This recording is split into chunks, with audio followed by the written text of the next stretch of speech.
about this course. In this course, you'll start with the basics of digital logic design, including an introduction to gates, Boolean algebra, and circuit simplification techniques. You'll quickly dive into practical Verilog coding, where you'll learn how to describe hardware designs, implement combinational logic circuits, and simulate them. You don't need prior experience in Verilog, as we'll start from scratch and progressively build your knowledge.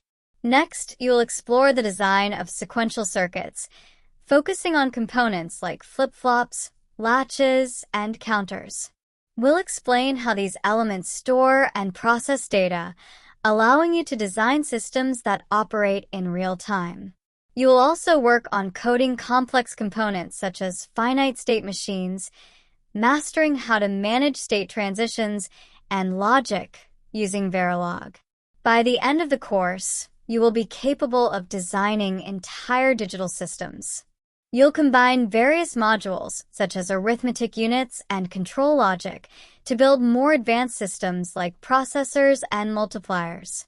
This hands-on approach will ensure that you can apply what you've learned to real-world problems in digital design.